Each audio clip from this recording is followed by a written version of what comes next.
To get his revenge, Amleth branded himself with the mark of a slave using a red-hot iron. Disguised as a prisoner, he threw himself into the sea and swam toward a ship carrying enslaved people to Iceland. While the crew struggled with the sails, he quietly climbed aboard and blended in with the other captives. That night, a woman named Olga realized he was no ordinary slave. Beneath the dirt and chains, she could see he was actually a Viking warrior hiding his identity. Even so, she stayed silent, almost as if she believed their destinies were connected. Soon after, the ship was caught in a violent storm. The crew drifted helplessly for days before finally reaching the harsh shores of Iceland. Waiting there was Fjalnir, now known as Fjalnir the Brotherless, along with his men. Olga quickly understood that surviving this place would be impossible unless they trusted each other. After arriving at the settlement, Amleth intentionally drew attention to himself. He wanted the overseers to notice his strength. One of the guards forced his mouth open to inspect his teeth before punching him hard in the stomach. Amleth didn't react at all, and that alone proved how valuable he was. Because of his strength, he was kept as a laborer, while Olga was sent away to work in the kitchens and laundry.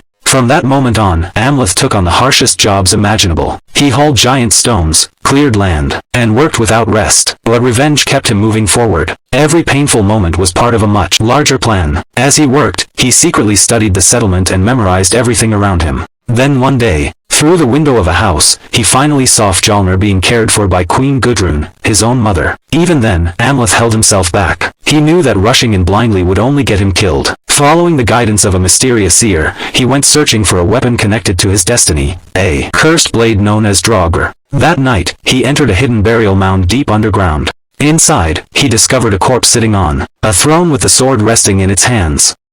But the second Amleth reached for the weapon, the guardian of the tomb suddenly came to life. The battle was brutal. The creature moved with terrifying speed and fought like something from a nightmare. But Amleth relied on pure instinct, strength, and years of survival. Slowly, he gained the advantage and finally defeated the guardian, claiming the legendary sword for himself. Even with the weapon in his hands, he knew the time for revenge had not yet come. There were too many guards, and the risk was too high. So instead, he hid the sword inside the roof of one of the buildings, deciding to weaken Fjalnir from the shadows first. Because this wasn't simple anger. This was revenge that had been growing inside him for decades. Years earlier, around the year 895 in the North Atlantic, Amleth was still just a young boy waiting for the return of his father, King Orvandil. When the king finally returned home with his warriors, Amleth was overwhelmed with excitement and rushed to tell his mother, Queen Gudrun. Orvandil was welcomed with a massive celebration, and as a symbol of victory, he gifted Amleth a valuable necklace taken from the battlefield. Not long after, the king's brother Fjalnir arrived. Known for his cruelty, Fjalnir was also one of the kingdom's most feared warriors. He came with his infant son, Thorir, and that night everyone celebrated together with a grand feast. But Orvandil had been badly wounded during battle. Knowing that his death could come at any moment, he began preparing Amleth to inherit the throne. He took his son to a sacred place where they participated in a strange ritual. Together they behaved like wolves and drank a mystical potion given by a seer. From that moment on, Amleth was no longer treated like a child. He was given a purpose. Orvandil told him clearly that if he were ever killed,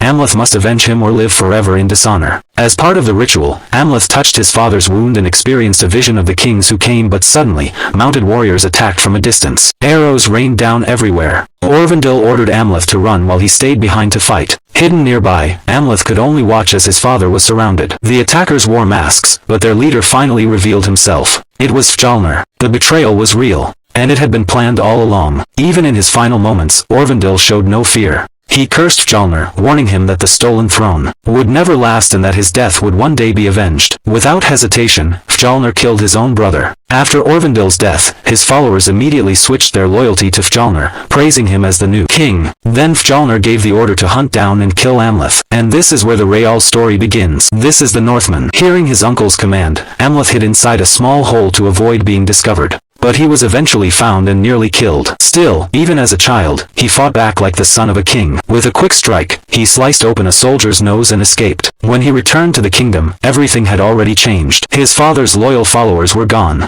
and Queen Gudrun had been taken by Fjalnir and forced to become his wife. To survive, Amleth disguised himself beneath a red cloak and stayed hidden. Meanwhile, the wounded soldier who failed to kill him lied to Fjalnir, claiming that Amleth had drowned at sea. At the same time, Amleth escaped alone across the open ocean. As he drifted through the endless waters, he repeated a single promise to himself. He would avenge his father. He would rescue his mother. And one day, he would kill Fjolnir. Years later, in the land of Rus, known today as Russia, Amleth had grown into a terrifying warrior. Alongside a group of Viking fighters, he participated in a brutal raid against a fortified village.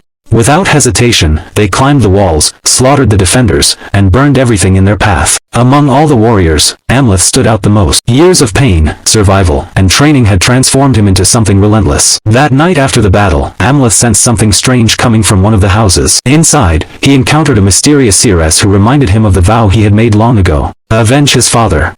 As suddenly as she appeared, she vanished again, but her words gave him a clear purpose once more. The following morning, the surviving prisoners were gathered together to be sold as slaves. Some of them were being sent to Iceland, the very place where Fjolnir now lived. The moment Amleth heard that name, everything began to connect. Fjolnir, once a powerful king, was now known as Fjolnir the Brotherless. He no longer ruled a mighty kingdom. Instead, he controlled only a small settlement in Iceland alongside his wife and son. The great throne he stole had already fallen apart, just as Orvindil predicted before his death. And in that moment, Amleth realized something unbelievable. His chance for revenge was finally within reach. Back in the present, after hiding the sword safely away, Amleth waited patiently for the perfect opportunity. One day, Fjolnir organized a brutal competition between the slaves. It looked like a game, but it was savage and violent. The rules were simple. The last person standing would win. Eventually, only Amleth and a massive opponent remained. As the fight reached its climax, Fjolnir's young son Gunnar accidentally ran into the chaos while chasing the ball. Without hesitation, Amleth saved the boy from being killed. That single action changed everything. From then on, he earned the trust of the people around him. His workload became lighter. His status among the slaves improved, and he was even given permission to choose a woman for himself. But none of those rewards mattered. Deep inside, there was only one thing driving him forward: revenge. One quiet night, Amleth met Olga in the forest. For the first time in years, the weight of his mission seemed to disappear. The two of them grew closer and formed a genuine connection in the middle of all the violence surrounding. Thanks to his new position, he gained access to more areas of the settlement and carefully learned the guards' routines. And once he understood everything, he finally made his move. That same night, the first attack began. 2 guards were murdered and their bodies were arranged in a horrifying display meant to terrify everyone who found them. At the same time, 2 more men were brutally tortured. And no one had any idea who was responsible. Fear spread quickly across the settlement. People during that era strongly believed in spirits, curses, and dark supernatural forces. Convinced that evil spirits were responsible, Fjolnir ordered the slaves to stand guard throughout the night. This was exactly what Amleth wanted. Working together with Olga, he secretly poisoned the food supply. The guards lost control of themselves and began attacking one another in confusion. The chaos only strengthened everyone's belief that something supernatural was haunting the settlement. While panic consumed the village, Amleth secretly entered the main house to finally confront his mother. But the truth he discovered shattered everything he believed. Instead of love or relief, Queen Gudrun revealed that she had never cared about Orvindil. She explained that she had once been a slave who was forced into marriage and treated like property. To her, Amleth was never a beloved son. He was only a reminder of the life she hated. Now the only people she truly cared about were Fjolnir and Gunnar. Then came the worst revelation of all. Gudrun admitted that she was the one who encouraged Fjolnir to murder Orvindil in the first place. For Amleth, the truth hurt more than any physical wound. Even so, he still could not bring himself to kill his own mother. Instead, all of his rage shifted toward Thorir. After leaving the house, Amleth found Olga and told her everything. He knew his identity would soon be exposed. There was no time left. He planned to escape,